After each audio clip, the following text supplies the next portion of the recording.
श्रीनिवासं जगन्नाथं पद्मावत्या विराजितं ब्रह्माद्यैः विनुतं वन्दे कुलदेवं रमापतिं बुद्धिर्बलं यशोधैर्यं निर्भयत्वम् अरोगता अजाड्यं वाक्पटुत्वञ्च हनुमत्स्मरणाद्धवे पूज्याय राघवेन्द्राय सत्यधर्मरताय च भजतां कल्पवृक्षाय नमतां कल्मधेनवे सुषमेन्द्र कराब्जोत्थं राघवेन्द्र गुरुप्रियं श्रीयतीन्द्र गुरुं वन्दे मूलरामार्चने रतम् सर्वेपि सुखिनः सन्तु सर्वे सन्तु निरामयाः सर्वे भद्राणि पश्यन्तु सर्वे सुगुणशालिनः। ಈ ದಿನ ಪರಮ ಪವಿತ್ರವಾದಂತಹ ದಿನ ಅಕ್ಷಯ ತೃತೀಯ ಎಂಬುದಾಗಿ ಶಾಸ್ತ್ರ ಪುರಾಣಗಳಲ್ಲಿ ಈ ದಿನದ ಮಹತ್ವವನ್ನು ಅತ್ಯಂತ ವಿಸ್ತಾರವಾಗಿ ವರ್ಣನೆ ಮಾಡಿದ್ದಾರೆ. ನಮ್ಮ ರಾಷ್ಟ್ರೀಯ ಭಾಷೆಯಲ್ಲಿ ಹೇಳೋದಾದ್ರೆ 3.5 ಮುಹೂರ್ತ ಅಂತ ಏನಿದೆ, ಮೂರುವರೆ ಮುಹೂರ್ತಗಳು ಅಂತಹ ಮೂರುವರೆ ಮುಹೂರ್ತಗಳಲ್ಲಿ ಇಂದಿನ ದಿನದ ಒಂದು ಮುಹೂರ್ತವು ಕೂಡ ಒಂದಾಗಿದೆ. ಈ ಶುಭ ದಿನದಂದು ಭಕ್ತಿ ಶ್ರದ್ಧೆಗಳಿಂದ ಒಳ್ಳೆಯ ಶುದ್ಧ ಮನಸ್ಸಿನಿಂದ ನಾವು ಸಂಕಲ್ಪಿಸಿದ ಎಲ್ಲ ಕಾರ್ಯಗಳು, ಭಗವತ್ ಸೇವಾ, ಗುರು ಸೇವಾ, ಸಮಾಜದ ಸೇವೆ ಮೊದಲಾದಂತಹ ಕಾರ್ಯಗಳೆಲ್ಲವೂ ಕೂಡ ಯಶಸ್ವಿಯಾಗಿ ಕೈಗೂಡಿ ಹರಿಗುರುಗಳ ಅನುಗ್ರಹವಾಗುತ್ತೆ ಎಂಬುದಾಗಿ ಸಾಮಾನ್ಯವಾಗಿ ಈ ದಿನದ ಮಹತ್ವವನ್ನು ಹೇಳೋದಾದ್ರೆ, ಇಂತಹ ಪರಮ ಪವಿತ್ರವಾದ ದಿನದಂದು ನಮ್ಮ ಶ್ರೀಮಠದ ಲಾಗಾಯಿತು ನಡೆದು ಬಂದಂತಹ ಸಂಪ್ರದಾಯ ಪ್ರಕಾರವಾಗಿ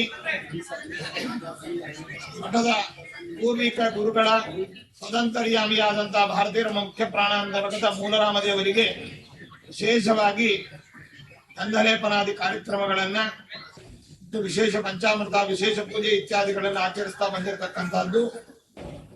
ಈ ಒಂದು ಹಿನ್ನೆಲೆಯಲ್ಲಿ ನಮ್ಮ ಶ್ರೀಮಠದ ಇತರ ಮೂಲ ಬೃಂದಾವನಗಳ ಸನ್ನಿಧಾನ, ಶಾಖಾ ಮಠಗಳ ಸನ್ನಿಧಾನ, ದೇಶದ ಉದ್ದಗಲಕ್ಕೂ ಇರತಕ್ಕಂಥ ರಾಘವೇಂದ್ರ ಸ್ವಾಮಿಗಳವರ ಮೂಲ ಮೃತ್ತಿಕಾ ಬೃಂದಾವನ ಸನ್ನಿಧಾನಗಳಲ್ಲಿ ಮತ್ತು ಮುಖ್ಯವಾಗಿ ಮಂತ್ರಾಲಯ ಕ್ಷೇತ್ರದ ಮೂಲ ಬೃಂದಾವನ ಸನ್ನಿಧಾನದಲ್ಲಿ ಗುರುರಾಜರೇ ಮೊದಲಾದಂತಹ ಸಮಸ್ತ ಯತಿವೃಂದಕ್ಕೆ, ಅದೇ ರೀತಿಯಾಗಿ ಇಲ್ಲಿ ನೆಲೆಗೊಂಡಂತಹ ಹನುಮ ಭೀಮ ಮಧ್ವಾತ್ಮಕ ನಮ್ಮ ಮೂಲ ಗುರುಗಳ ಪ್ರತೀಕಕ್ಕೆ, ಅದೇ ರೀತಿಯಾಗಿ ಮನುಮರಿಯಾಮಕರಾದಂತಹ ರುದ್ರದೇವರ ವಿಶೇಷವಾದಂತಹ ಸನ್ನಿಧಾನ, ನಾಗನ ಸನ್ನಿಧಾನ ಮತ್ತು ಇತರ ಸನ್ನಿಧಾನಗಳಲ್ಲಿ ಗಂಧಲೇಪನಾದಿ ಕಾರ್ಯಕ್ರಮವನ್ನ ಇಂದು ಆಚರಿಸ್ತಾ ಇದ್ದೇವೆ. ಇದಕ್ಕೆ ನಮ್ಮ ಶ್ರೀಮಠದ ಶಿಷ್ಯರು, ಭಕ್ತರು ಎಲ್ಲರೂ ಕೂಡ ಹನುಮನ ಧನಗಳಿಂದ ಸೇವೆಯನ್ನ ಸಲ್ಲಿಸಿದ್ದಾರೆ. ಭಕ್ತಾದಿಗಳು ಈ ಗಂಧಲೇಪನದ ಸಮರ್ಪಣಾ ಸೇವೆಯಾಗಿ ಸಾವಿರಾರು ಜನ ಇದಕ್ಕೆ ತಮ್ಮ ಸೇವೆಯನ್ನ ನೋಂದಾಯಿಸುವ ಮೂಲಕವಾಗಿ ಭಕ್ತಿ ಶ್ರದ್ಧೆಗಳ ಸೇವೆಯನ್ನ ಸಲ್ಲಿಸಿದ್ದಾರೆ. ಅನೇಕ ಜನ ಭಕ್ತಾದಿಗಳು ಗಂಧದ ಕೊರಡು, ಸುಗಂಧ ದ್ರವ್ಯ, ಅದಕ್ಕೆ ಬೇಕಾದಂತಹ ಕೇಸರಿ, ಪಚ್ಚಕರ್ಪೂರ ಇವುಗಳನ್ನು ಸಮರ್ಪಿಸುವ ಮೂಲಕ ಸೇವೆಯನ್ನು ಸಲ್ಲಿಸಿದ್ದಾರೆ. ಅನೇಕ ನಮ್ಮ ಶ್ರೀಮಠದ ಸಿಬ್ಬಂದಿ, ಶಿಕ್ಷಕ ವೃಂದ, ಅದೇ ರೀತಿಯಾಗಿ ಶ್ರೀಮಠದ ಶಿಕ್ಷರು, ಭಕ್ತರು ಆದಂತಹ ಸದಾಚಾರಿಗಳಾದ ಅನೇಕ ಜನ ಈ ಗಂಧವನ್ನು ಅರೆದು ಸಿದ್ಧಪಡಿಸುವಂತಹ ವಿಷಯದಲ್ಲಿ ಸೇವೆಯನ್ನ ಸಲ್ಲಿಸಿದ್ದಾರೆ. ಜೊತೆಗೆ ಈ ಗಂಧಲೇಪನದ ಕಾರ್ಯಕ್ರಮದ ಅಂಗವಾಗಿ ಗಂಧವನ್ನ ಅರೆದು ಅದಕ್ಕೆ ಬೇಕಾದ ಸುಗಂಧ ದ್ರವ್ಯಗಳನ್ನ, ಪಚ್ಚಕರ್ಪೂರ, ಕೇಸರಿ, ಸುವಾಸನೆ ಮತ್ತು ಮೊದಲಾದಂತಹ ದ್ರವ್ಯಗಳನ್ನ ಶಾಸ್ತ್ರೋಕ್ತವಾಗಿ ಸಂಪ್ರದಾಯ ಪ್ರಕಾರವಾಗಿ ಅದಕ್ಕೆಲ್ಲ ಮೇಲನವನ್ನು ಮಾಡಿ ಗುರುರಾಜರ ಪ್ರಾಕಾರದಲ್ಲಿ ಹರಿಗುರುಗಳ ಸ್ತೋತ್ರಗಳನ್ನು ಪಠನ ಮಾಡುವ ಮೂಲಕ, ವೇದ ಪಾರಾಯಣ ಮಾಡುವ ಮೂಲಕ ನಾವು ಇದು ತಂದು ಗುರುರಾಜರ ಸಮ್ಮುಖದಲ್ಲಿ ಸಮರ್ಪಿಸಿದ್ದೇವೆ.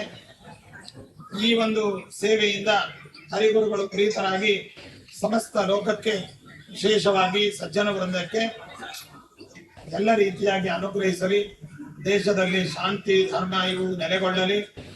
ಸಕಾಲದಲ್ಲಿ ಬೆಳೆಗಳಾಗಲಿ, ಎಲ್ಲರೂ ಕೃತಿಗಳಾಗಿ ಶ್ರಮಶ್ರದ್ಧೆ ಉಳ್ಳವರಾಗಲಿ ಎಂಬುದಾಗಿ ಪ್ರಾರ್ಥಿಸುತ್ತಾ, ಇದಕ್ಕೆ ಸೇವಾಕರ್ತರು ಉದಾರವಾಗಿ ತಮ್ಮ ಸೇವೆಗಳನ್ನ ಸಲ್ಲಿಸಿದ್ದಾರೆ. ಸುಮಾರಾಗಿ 20,000 ಸೇವಾಕರ್ತರುಗಳು ತಮ್ಮ ಸೇವೆಯನ್ನ ಆನ್ಲೈನ್ ಮೂಲಕವಾಗಿ, ಆಫ್ಲೈನ್ ಮೂಲಕವಾಗಿ ಹೊಂದಿಸಿಕೊಂಡು ಸುಮಾರು 1 ಕೋಟಿ ರೂಪಾಯಿ ಆದಾಯ ಅಥವಾ ಸೇವಾರೂಪವಾಗಿ ಶ್ರೀಮಠದ ಬೊಕ್ಕಸಕ್ಕೆ ಇದು ಸಂದಣೆಯಾಗಿದೆ. ಇದೆಲ್ಲವೂ ಕೂಡ ಹರಿಗುರುಗಳ ಮೂಲಕವಾಗಿ ಭಗವಂತನಿಗೆ ಗುರುಗಳ ಮೂಲಕವಾಗಿ ಭಗವಂತನಿಗೆ ಸಮರ್ಪಿತವಾಗಲಿ ಎಂಬುದಾಗಿ ಹೇಳ್ತಾ, ವಿಶೇಷವಾಗಿ ನಮ್ಮ ಪೂರ್ವ ಪೀಠಾಧಿಪತಿಗಳ ಕಾಲದಲ್ಲಿ ಶ್ರೀ ಸ್ವೀವೀಂದ್ರ ತೀರ್ಥ ಶ್ರೀಪಾದಂಗಳವರ ಕಾಲದಲ್ಲಿ ಇದಕ್ಕೊಂದು ಹೊಸ ಆಯಾಮವನ್ನು ನೀಡಿ ಅವರ ಒಂದು ಕಾಲದಿಂದ ಇನ್ನೂ ಹೆಚ್ಚಿನ ವೈಭವ ಮತ್ತು ವಿಸ್ತಾರವನ್ನ ಈ ಗಂಧಲೇಪನದ ಕಾರ್ಯಕ್ರಮವು ಕಂಡಿತು.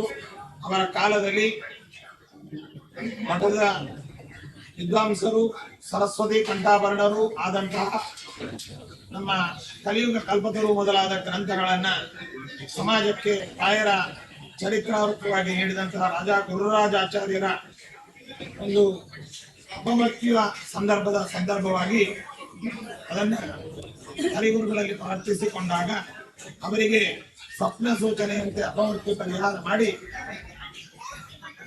ಸುವರ್ಣ ಕವಚದ ನಿರ್ಮಾಣವನ್ನ ಅಂದಿನ ಕಾಲದ ಸ್ವೀವೀಂದ್ರ ತೀರ್ಥ ಶ್ರೀಪಾದಂಗಳವರು ಸಂಕಲ್ಪಿಸಿದಾಗ ದೇಶ ಕಾಲ ಪರಿಸ್ಥಿತಿಗಳನ್ನು ಅನುಸರಿಸಿ ಸುವರ್ಣ ಕವಚವನ್ನ ಸಕಾಲದಲ್ಲಿ ಸಮರ್ಪಣೆ ಮಾಡಲಿಕ್ಕೆ ಆಗದೇ ಇದ್ದಾಗ ಗುರುಗಳಲ್ಲಿ ಕ್ಷಮೆಯನ್ನು ಯಾಚಿಸಿ ಪ್ರಾರ್ಥಿಸಿದಾಗ ಗುರುಗಳ ಸೂಚನೆಯಂತೆ ವಿಶೇಷವಾಗಿ ಈ ದಿನದಂದು ಗಂಧಲೇಪನವನ್ನು ವಿಸ್ತಾರಗೊಳಿಸಬೇಕು ಎಂಬುದಾಗಿ ಸೂಚನೆಯನ್ನು ನೀಡಿದರು.